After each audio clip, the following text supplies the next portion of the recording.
بسم الله الرحمن الرحيم. الحمد لله رب العالمين والصلاة والسلام على أشرف الأنبياء والمرسلين نبينا محمد وعلى آله وأصحابه وأتباعه أجمعين. أما بعد،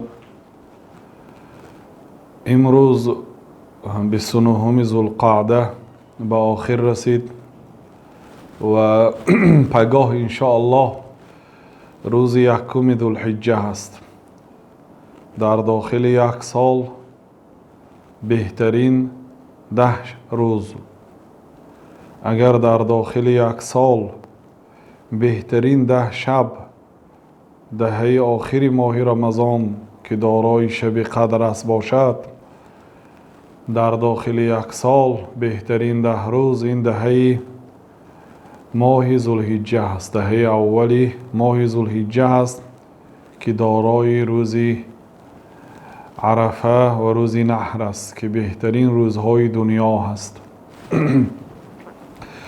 در صحیح بخاری از حدیث عبدالله بن عباس رضی الله عنهما آمده است که ایشان گفتند که پیامبر صلی الله علیه و سلم چنین فرمودند: ما العمل فی ایام العشر افضل من العمل فی هذه. یگان روزهای نیست که عمل بهتر باشد مثل این دهه. یعنی عملهایی که بنده در طول یک سال اجرا میکند در یگان روز مثل این دهه مرتبه بلند ندارد. همین عملی که میکنید، یک سومی که صدقه میکنید، یک رکعت نمازی که میخونید، در همین دهه فرق میکند از دیگر ماه‌ها، افضل است. در دیگر ماه‌ها چقدر عمل کنید به این دهه نمیبراید.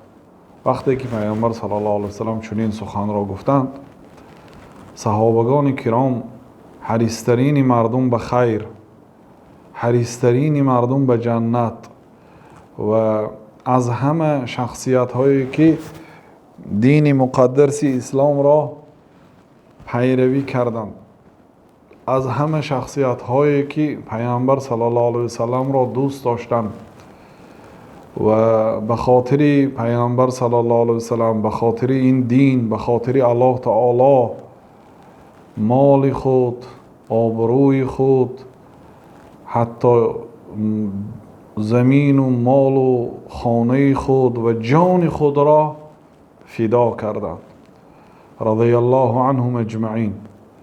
ببینید وقتی که پیامبر صلی الله علیه و سلم گفتند که در این دهه اولی ذوالحجه عملهای صالح بهتر است نسبت دیگر روزها، قالوا ولا الجهاد، این لفظ بخاری هست، گفتن که حتی جهاد هم یا رسول الله، یعنی یک آدم در دیگر ماه جهاد کرده است. ظاهری سؤال آنها این است که یعنی یک آدم در همین دهه مشغول به عبادت نماز و روزه و زکات و حج و عمره و طواف و قربانی و به همین عبادت ها مشغول است. حتی از جهادی که در دیگر دهه شدگی از در دیگر روزها از اونم بهتر است. قال ولا الجهاد، نه جهاد گفتن، یعنی جهادی در دیگر روزها هم به عبادت این دهه برابر نمیشد. الا رجل خرج یخاطر بنفسه و ماله فلم یرجع من ذلك بشیء، مگر یه مردی که جان خود را در خطر گذاشته به جنگ رفته است، با مالش و با نفسش، خیلی نه که فقط خودش رفته باشد، زن و فرزنداش و مالهاش مونده بعد خودش برآمده رفته باشد، نه، مالش هم. برای چی مال لازم بود؟ خاصتا در آن زمانه که وزارت دفاع یگان چی تیر و یراق و اسلحه نداشت و این چنین برای خوراکی اسکرها هم هیچ چیزی نداشت، چون که نو دولت تشکیل شده بود و بسیار آدم هایی بودند که با مال خود در راه الله تعالی خدمت میکردند.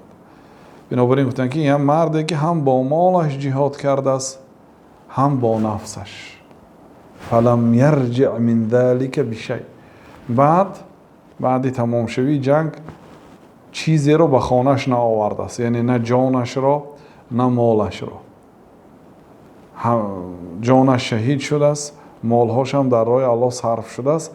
همین آدم ممکن است که از آن آدمی که در دهه ذوالحجه عبادت زیاد کرده است از وی افضل باشد گفتن. این لفظ بخاری هست.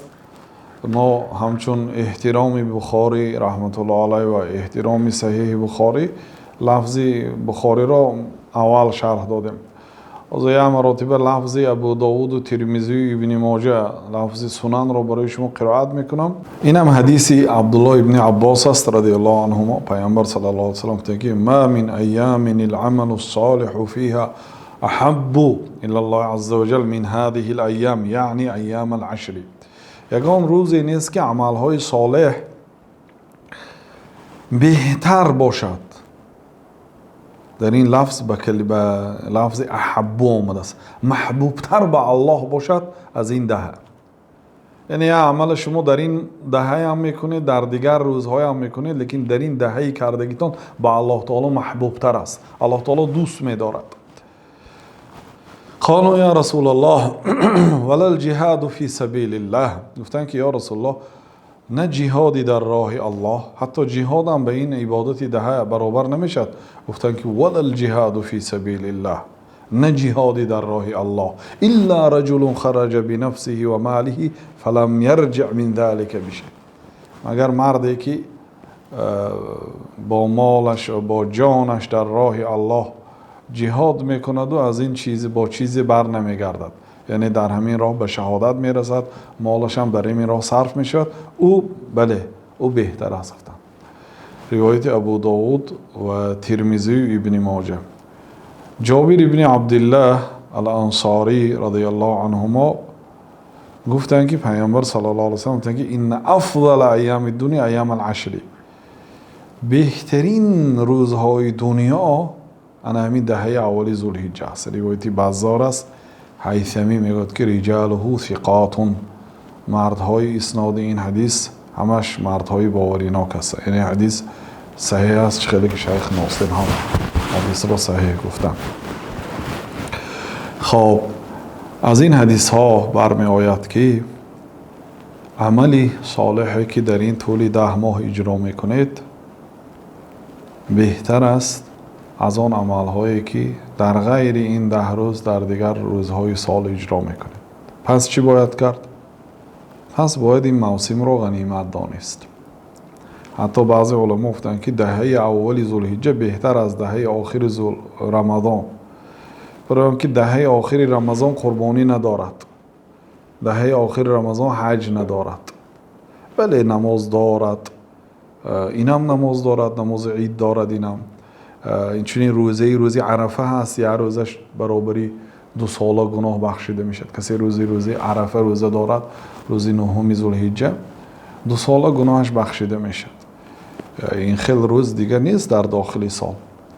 این چنین در این داخل 10 روز بسیار عبادت های بزرگ، عبادت های زیاد و بسیار از تمام انواع رکن های حج، رکن های اسلام در همین دهه جمع شده است. عمل های جمع شده است که در دهه آخر رمضان اون عمل ها جمع نشده است.